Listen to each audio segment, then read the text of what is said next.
Jumpa lagi dengan saya Andio, peziarah iman dari kaki Gunung Tugel, Purwokerto, Banyumas. Terimalah salam damai di dalam kasih Tuhan kita, Yesus Kristus. Semoga salam ini meneguhkan kita di dalam pergumulan dan harapan kita hari ini. Dan semoga kasih Tuhan jadi peredam badai persoalan kita. Mari kita lanjutkan perjalanan ziarah kita menikmati mutiara keindahan kitab Amsal. Sebelumnya mari kita berdoa. Terima kasih Tuhan untuk kasih setiamu yang selalu baru. Yang lama berlalu, yang baru sudah datang. Terima kasih karena Engkau tidak pernah meninggalkan kami. Bahkan ketika kami mencoba menghindar dan meninggalkan Engkau, Engkau dengan setia tetap mengikuti kemanapun kami pergi dan melangkah. Karena Engkau ingin tahu, memastikan bahwa kami ada di dalam jangkauan kasih karunia-Mu. Terima kasih untuk segala yang Engkau rahmati dalam kehidupan kami, pekerjaan, keluarga, kesehatan, usaha. Kiranya Tuhan juga yang memberkati semua yang kami kerjakan hari ini. Tuntunlah kami semua dengan pertolongan Roh Kudus agar kami dimampukan, bukan saja melakukan aktivitas tetapi juga mengembangkan semua peluang, semua potensi, kesempatan supaya menjadi berkat bagi kehidupan yang lebih luas. Firman-Mu kiranya menolong kami. Amin. Saudara-saudara yang berkehendak baik, perjalanan ziarah kita sudah sampai pada Amsal pasal 14 dan kita merenungkan ayat 25 dan Amsal 19 ayat 22 yang berbunyi demikian. Saksi yang setia menyelamatkan hidup, tetapi siapa menyembur-nyemburkan kebohongan adalah pengkhianat. Sifat yang diinginkan pada seseorang ialah kesetiaannya. Lebih baik orang miskin daripada seorang pembohong. Saudara-saudara yang berkehendak baik, di dalam cerita Bharatayuda, yaitu perang antara Pandawa dan Kurawa yang dimenangkan oleh Pandawa, ada petilan cerita begini. Pandawa yang menang akhirnya menuju ke Sorgaloka secara badani. Namun dari kelima bersaudara dan permaisuri Drupadi, hanya tinggal Puntadewa dan anjingnya yang tertahan menggapai pintu depan gerbang Sorgaloka. Lalu Dewa Narada menyambut dengan ramah, tetapi melarang Puntadewa ini masuk dengan anjingnya. Ini sorgamu, surganya manusia. Anjing anakku dilarang masuk. Kalau begitu, lebih baik aku tak memperoleh surga, kata Puntadewa. Kau harus, nak, ini takdirmu, bujuk Narada dengan lembut. Tapi aku tidak bisa membiarkan anjing ini menunggu di luar sambil menderita haus dan lapar saat aku bermewah-mewah di surga. Jawab Puntadewa mantap dan tegas. Dia cuma anjing, anakku, lupakan saja. Sekali lagi bujuk Narada. Aku tak bisa mengkhianatinya hanya demi sekeping surgaloka, tekad Puntadewa. Mendadak sontak, saudara-saudara, anjing itu lenyap. Dan di dalam hitungan detik hadirlah Dewa Dharma yang langsung memeluk Puntadewa. Pelukan tanpa kata-kata itu adalah pernyataan bahwa Puntadewa lulus ujian kesetiaan tingkat akhir. Saudara-saudara yang berkehendak baik, pesan yang mau disampaikan dalam petilan cerita itu adalah jangan khianati anjing sekalipun semata-mata demi sekeping sorga. Wow, ini luar biasa. Sorga yang indah pun harus ditinggalkan, akan dibuang. Kalau sang anjing, hewan yang ada padanya, harus ditinggalkan. Puntadewa, saudara-saudara, tidak mau bernikmat-nikmat di dalam kemewahan. Kalau harus meninggalkan anjingnya, padahal cuma anjing, bisa dirica-rica. Tetapi bagi Puntadewa tidak. Luar biasa komitmen dan kesetiaannya. Adakah kesetiaan semacam itu masih ada di dunia nyata? Atau hanya ada di dunia pewayangan? Yang umum, ketika menemukan yang lebih baik, maka yang pernah dijanjikan itu dengan mudahnya ditinggalkan. Apalagi ketika yang dijanjikan ini bukan yang dulu lagi. Tidak seperti yang dulu lagi. Oh, dulu masih ngetop, public figure, masih gajian, kini tinggal pensiunan. Sudah mulai lunglai, mulai lemot. Bisakah memelihara api cinta seperti cinta mula-mula? Yang rindu, kangen, bingung kalau ditelepon tidak diangkat, di video call didiamkan, di WA nggak dibalas. Saudara-saudara, kata pengamsal, sifat yang diinginkan pada seseorang ialah kesetiaannya. Lebih baik orang miskin daripada seorang pembohong. Ini tantangan kesetiaan. Ini angelnya bukan? Yaitu ketika diiming-imingi sorga. Anjing yang sudah sekian tahun mendampingi mesti ditinggalkan sorga, bro. Mesti ditinggalkan, sis. Bagaimana ini? Yang artinya bahwa kenikmatan, kemegahan, kemewahan, kemasyhuran, kekayaan. Oh, siapa yang tidak tertarik?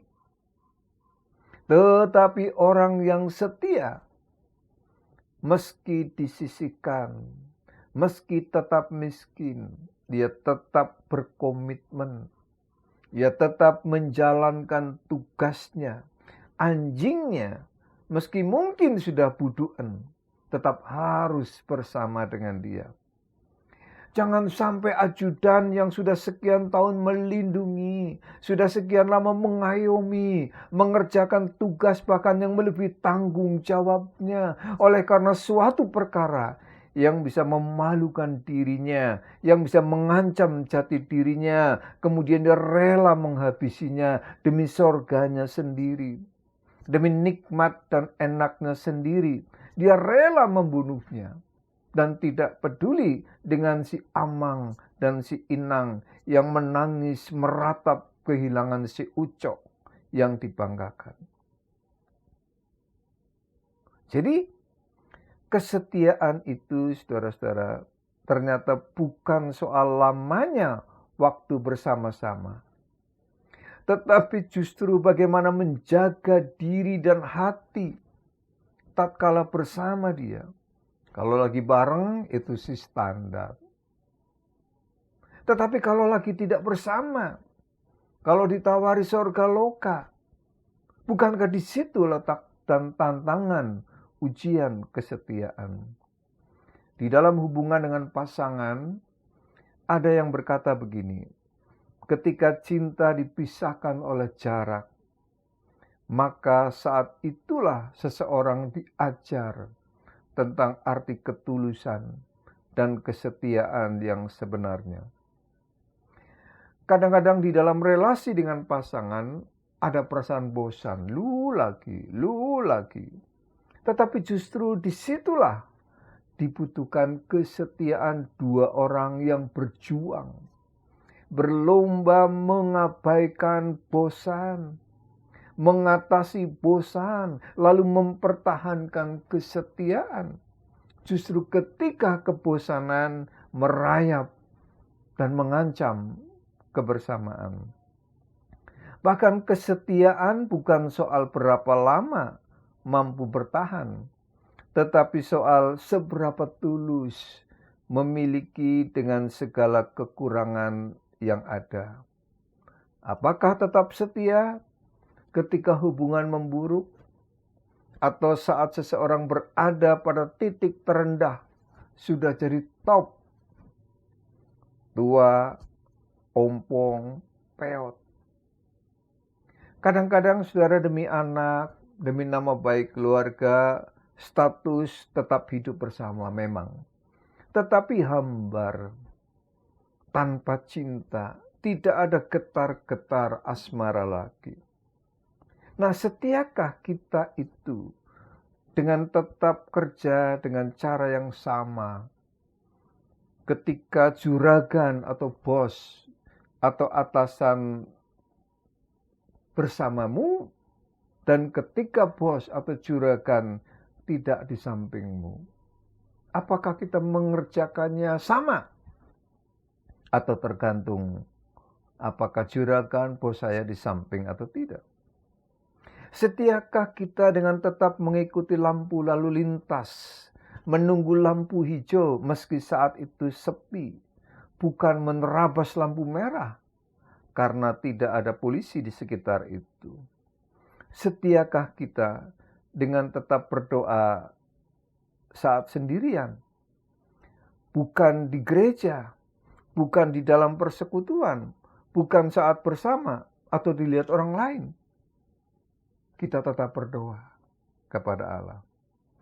Setiakah kita mencatat keluar masuknya uang hasil kolekte dan melaporkan kepada jemaat, meskipun kita tahu jemaat tulus memberikan dan tidak menanyakan, tetapi kesetiaan dan tanggung jawab mengharuskan, mewajibkan untuk dilaporkan, entah di dalam rapat atau kepada dalam pewartaan. Terkadang saudara-saudara, setia itu memang menyakitkan. Jenderal Hugeng itu terkenal sebagai Kapolri yang paling setia, yang paling jujur dengan tugasnya.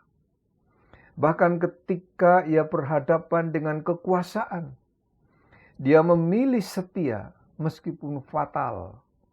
Ia diberhentikan di tengah jalan. Sakit? Oh ya pastilah. Tetapi ia telah menang. Ia menjadi pejuang, bukan pecundang. Ia pemenang, bukan pengecut.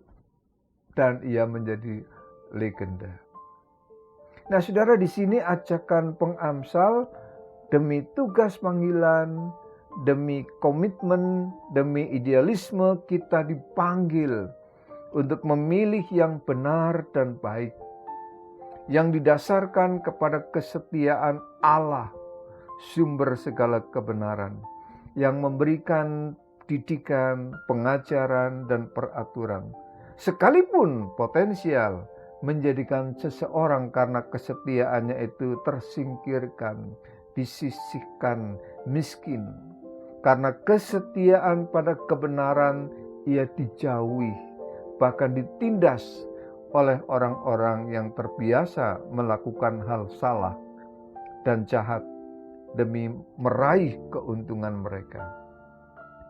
Pengamsal menuliskan bahwa saksi yang setia menyelamatkan hidup, tetapi siapa menyembur-nyemburkan kebohongan adalah pengkhianat.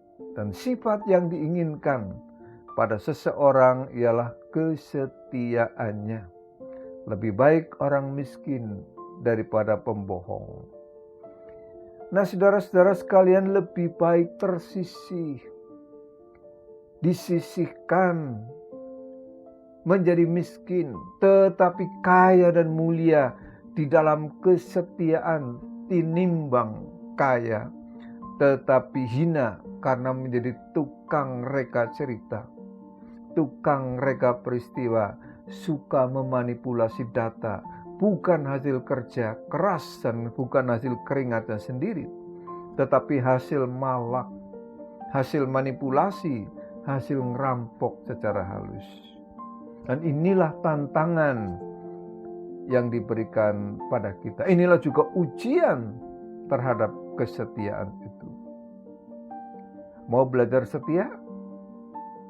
Siap sakitkah? Karena kesetiaan itu mengajar kita arti pentingnya suatu kejujuran, ketulusan, dan kepercayaan.